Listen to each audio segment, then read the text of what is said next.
Hello everyone and welcome to SUNUP. I'm Lyndall Stout. Heavy rains can cause a number of issues, but it's the issues that bite that are the most annoying. We're starting things off with Dr. Jonathan Cammack, OSU Extension livestock entomologist, with some mosquito prevention tips for both you and your livestock. Jonathan, it's really been raining a lot. We're already seeing quite a few mosquitoes around. Yeah, it's been kind of nonstop for the past 2 months now with this rainfall. We're getting these short bursts that are dumping pretty significant amounts of water, and things aren't really having a chance to dry out. So what does that mean in terms of mosquitoes when it's a year like this? Right, we always think it's raining a lot, so it's going to be a bad year for mosquitoes. So the truth is we always have mosquitoes present. Some years could be better, and for us, some years could be better for the mosquitoes, which would be worse for us. But it really comes down to how much rainfall we're getting and at what frequency. We have some species of mosquitoes that we would classify as floodwater mosquitoes, and they lay their eggs in areas where they anticipate that waters are going to rise, so that once their eggs get wet, those eggs hatch, the larvae will go down into the water, and they'll complete their development cycle. Some of those eggs can lie dormant in the environment for 2, 3, or 4 years until we have a big enough rainfall event to rise those water levels up and cause them to hatch. So a lot of the mosquitoes that we saw early on this season are those floodwater ones, because their eggs have been sitting dormant in the environment since last year or years prior, and we're now seeing a lot of those mosquitoes in the environment. And then this kind of second issue is like what we see here, standing water. That really is appetizing to those mosquitoes. Yeah, so the standing water like we have right over here in the background is an environment for a different group of mosquitoes that don't really rely on those kind of rise and fall of floodwaters. They want kind of more either temporary pools like what we see here, or permanent pools like what might be a pond environment or something.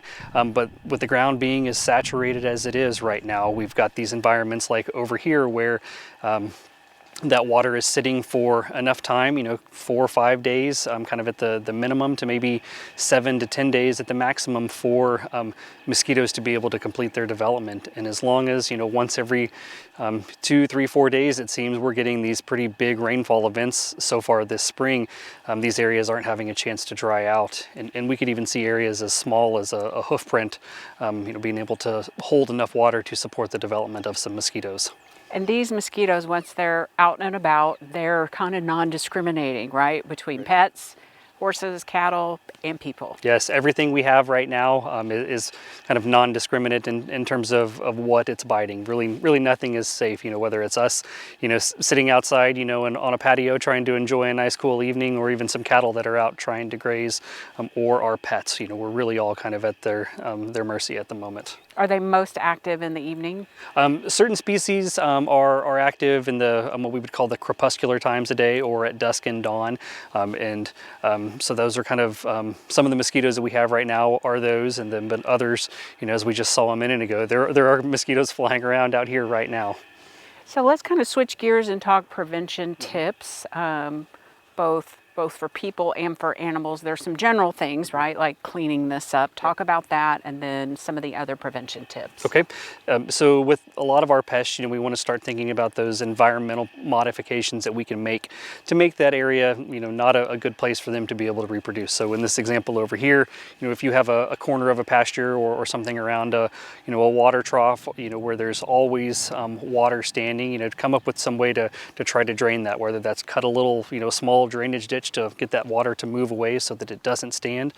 Or if we think about something, maybe in our own front yard or backyard, if you've got a bird bath that's accumulating water and has some algae growing in it, that's great for mosquitoes. So we want to periodically go over and dump that out. And same thing goes for 5-gallon buckets or even pots. Right now we've got so much rainfall that even our pots that have that kind of basin at the bottom that kind of serve as an automatic waterer, if you will, in the summer, right now that's a perfect location for mosquitoes to be reproducing in, because we've got that continual standing water. So if you've got anything that's holding water, just go around once or twice a week and pour that out. So things very saturated right now. Yeah, very saturated, yep. In terms of treatment options, prevention treatment options, what do you recommend? And I'm sure there's a protocol for livestock, pets, and people. Yeah, for livestock, there's not much that we can do. They're just kind of out there in the environment. We can't, tell the cows to put on, DEET or something like that. One, because it's not labeled for them, but, they're constantly in the environment. So if they're getting rained on or sun exposure, that product isn't going to work. So there's not much we can do for our livestock for, preventing the mosquitoes, from being attracted to them. But for people, we can use repellents, things, that are contain DEET. DEET is a very effective mosquito repellent. It works extremely well, if you have to be outside, or if not, once they start biting, go inside. It's there are things that we can do. You might want to sit outside, but the kind of the off chance that you might contract something like West Nile virus, is a little bit more of a risk than potential sitting outside in the evening. And these mosquitoes do carry things. Right. So we've got those two groups that we talked about initially, the kind of the floodwater species. We don't have any really human health concerns associated with those. They're just some of our larger mosquitoes, and their bite is very painful because of their size. But some of those species can transmit Venezuelan equine encephalitis to horses, and then anaplasmosis to our cattle. So we have a livestock threat there. And then some of our other kind of more urban or those container breeding, such as the Aedes species that we have, they're vectors of West Nile virus and also heartworm. So we've got to think about protecting our dogs and our cats from those as well. And some of those prevention treatments that you can get from your veterinarian provide some protection. Yes, a lot of the products that are available on the market for dogs and cats that are labeled for flea and tick control, particularly some of the newer, more advanced ones, are also effective against either repelling mosquitoes or also treating heartworm. Okay.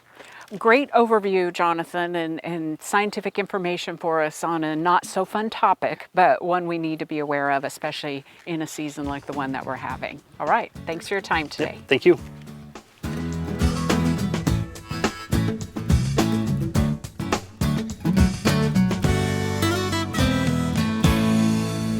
Good morning, everyone. This is State Climatologist Gary McManus with your Mesonet Weather Report.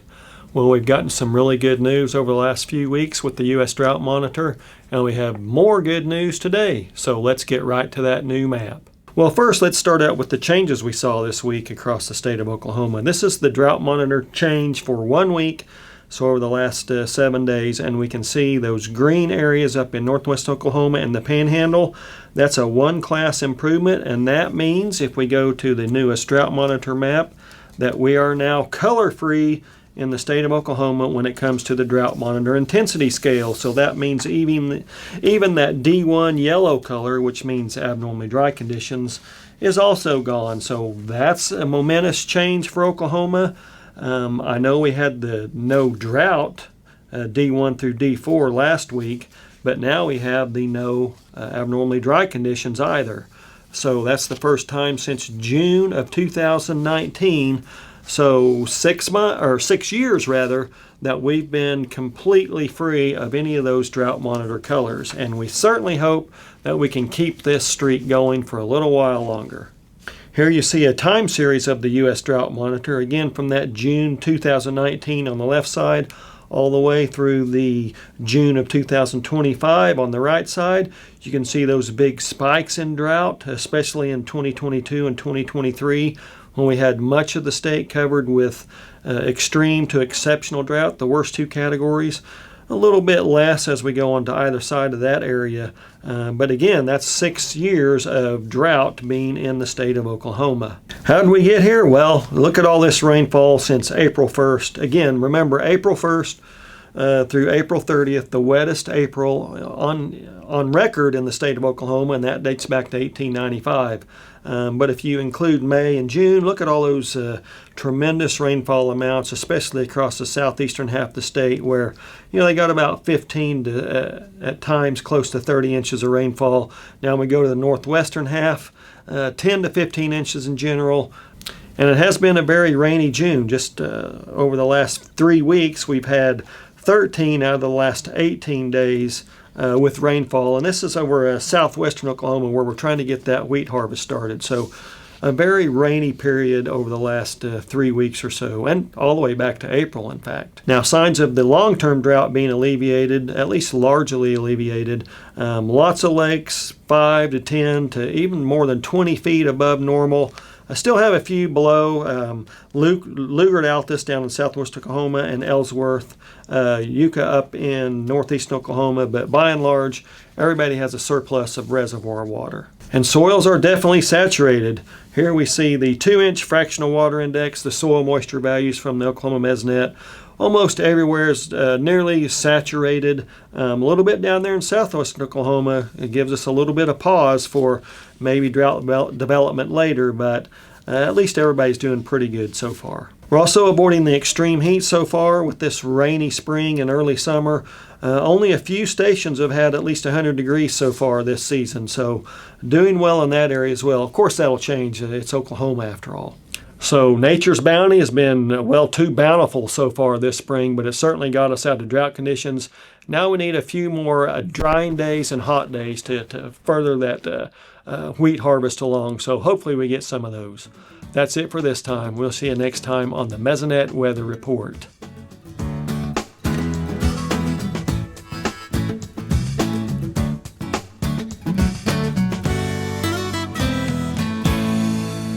It's that time in the show where we check in with the livestock markets with our livestock marketing specialist, Dr. Derrell Peel. And Derrell, wholesale box beef prices have risen quite sharply in the past few months. So what's driving that?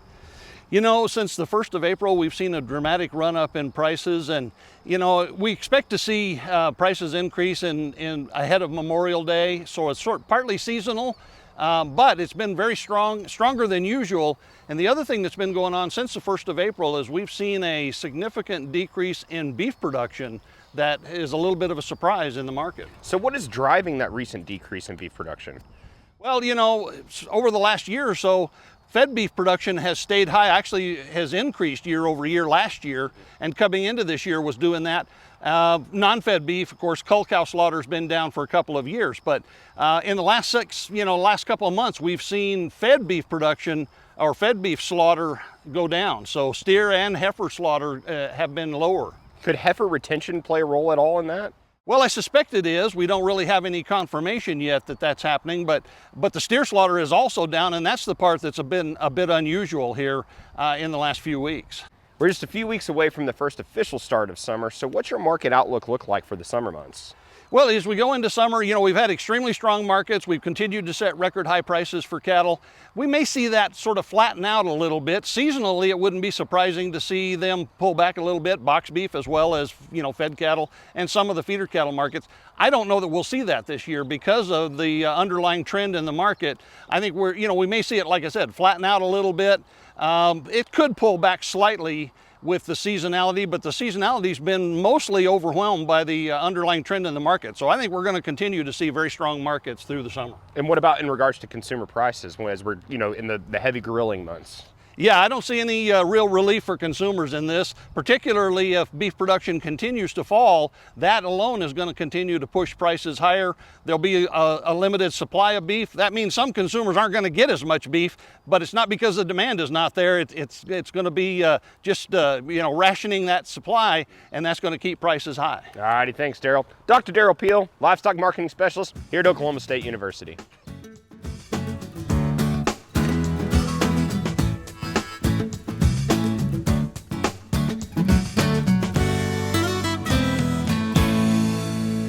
So Oklahoma has had a lot of rain recently, and as we get into the summer, temperatures are going to start to increase.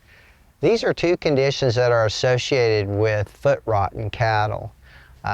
Foot rot is caused by a bacteria called Fusobacterium necrophorum subspecies necrophorum, but there's a host of other bacteria that are involved in this disease, and we really don't completely understand this disease. Generally, the first clinical sign that you'll notice with cattle that have foot rot is they suddenly became lame. The lameness occurs more commonly in the hind leg than the front. When we pick those feet up and examine that foot, you're going to see that redness or maybe even a splitting of the skin between the toes. You might actually have a discoloration that it's black or necrotic looking. It will be swollen. That swelling will be symmetrical. It's not going to be one side or the other. It's going to be symmetrical. If it's severe swelling, it will actually make those toes start to spread apart. There's usually a very foul odor with it.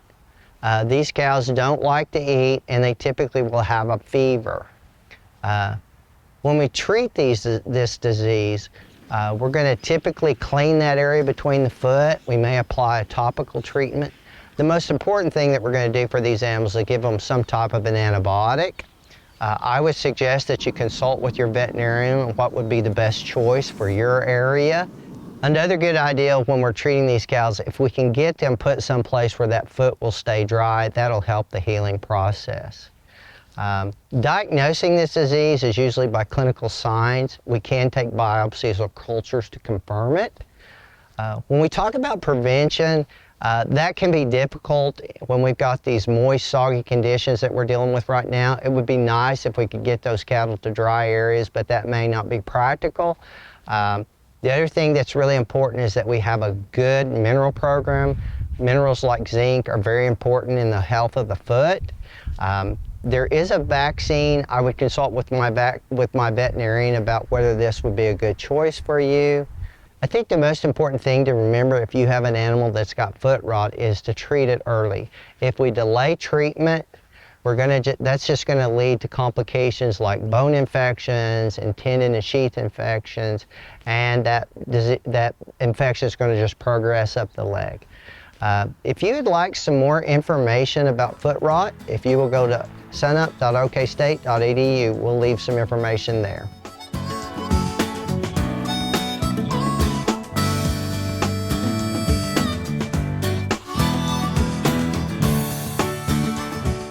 More and more combines are able to get out into the fields with all this rain.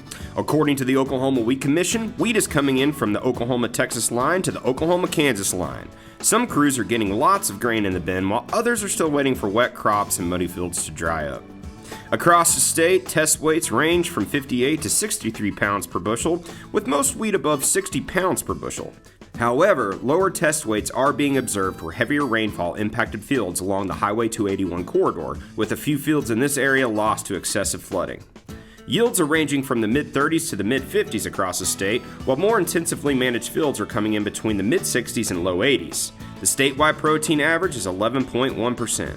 The Oklahoma Wheat Commission estimates that 22% of the state's wheat has been harvested at this time. If you would like a link to this harvest report, just go to sunup.okstate.edu.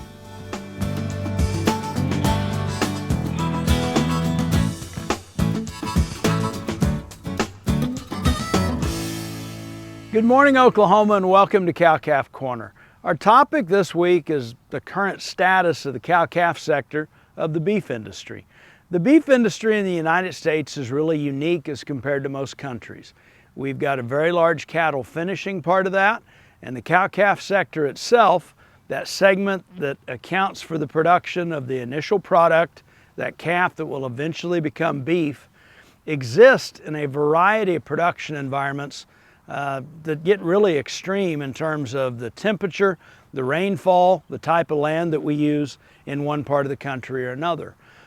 Because of that, we always say there's not one perfect size or milk level production cow that fits all those production environments, but the cow-calf sector itself is a really critical component of using our ag resources, and particularly land that for the most part couldn't be used for crop production and just isn't really very well suited for anything other than the production of beef cattle, or particularly a cow that can take that grass and turn it into a calf. And so we've got a unique industry relative to other countries. Another unique part of that is that in this country we produce a really high quality beef product, and that there is a great demand among consumers for that high quality, consistently tasting beef product itself. If we take a look at inventories, we see that historically we're at a very low inventory of cows in production right now, and with really good consumer demand, what this leads to is record high value of all classes of cattle, as well as record high value of beef, the product. If we think of that typical cow-calf production system, the average size of it on a national basis is about 47 head. There's only about 10% of all cow-calf producers that operate on a really large scale, thinking over 50 head. And so again, some unique characteristics and dynamics of it. Currently, how do we supply the robust demand for beef with this really low cow inventory? We are finishing cattle to heavier weights than we ever have before. It's not unusual in the last couple years to hear about 15, 16, knocking the door of 1,700 pound pens of finished cattle coming out of the feed yard.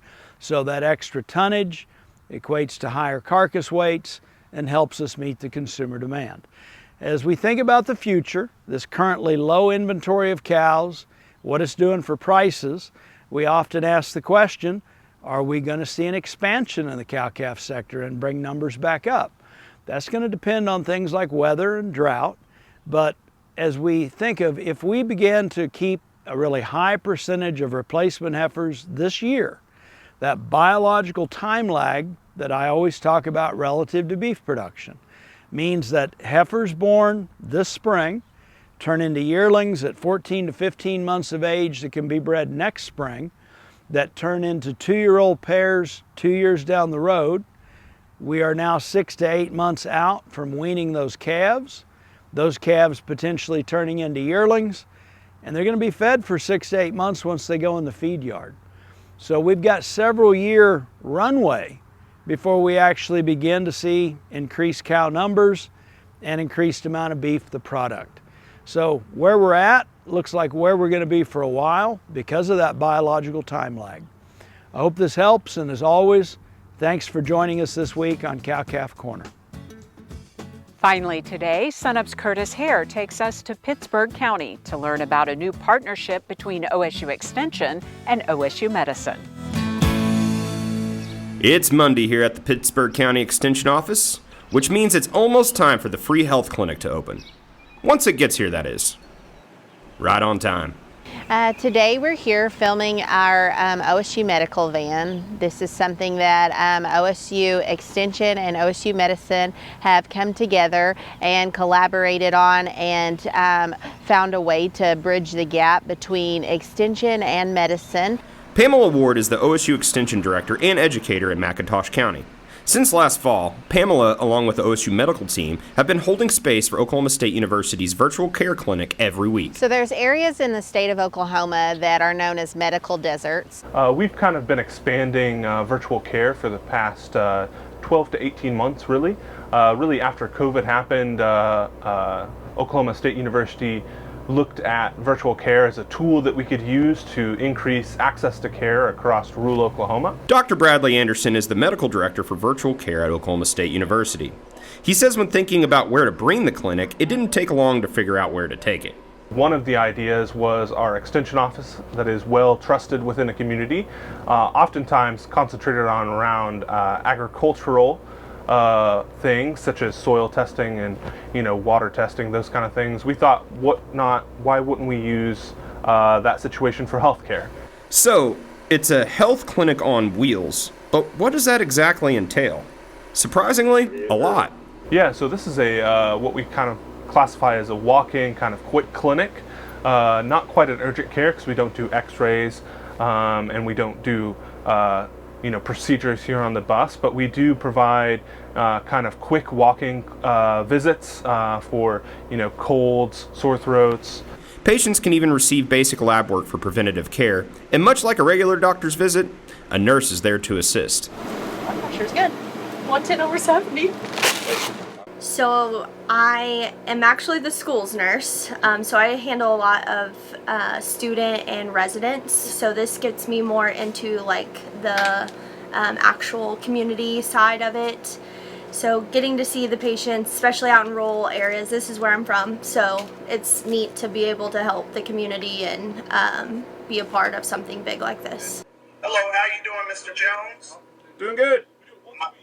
Good. Sometimes they don't even realize the things that they might need, and so those are some of the things that I am kind of trained on. Vanessa Weir is a community health worker for OSU Medicine. Before patients see a doctor, they see Vanessa, and she consults with them to see if they need other resources outside of healthcare. So maybe they come in and I pick up on, maybe they need help with hygiene items, or they need help connecting to food banks, or it might be something that they're coming in for something very simple, but I pick up on other needs, and so I can provide those resource lists. According to a U.S. News and World Report ranking, about 61% of Oklahomans live in a medical desert, which means people often have a choice to make. So in my county, in McIntosh County, we do not have a hospital in the entire county. So our patients have to travel at least 30 to 45 minutes to get health care. Yeah, certainly I think transportation is one barrier, and also cost is another barrier. It's difficult for people to be able to sometimes drive. There's always an issue with people being able to afford insurance, being able to find insurance, and kind of the lack of understanding about how to get that insurance. And so I think it's a little bit of a perfect storm that occurs where there's less number of providers, it's hard to get to a provider due to transportation, and then you don't have the means to pay for the provider. When we offer it for free, then it kind of eliminates that boundary of people being able to pay. So even if they have insurance, sometimes it might be they have to choose between a copay, or they might be choosing to pick up that medication. So even if they have insurance, they can still come see us, and that eliminates one of those barriers. The OSU Medicine and Extension team hope to expand its regular efforts to other counties in the future. And one thing is for sure, it's needed. In Pittsburg County, I'm Curtis Hare.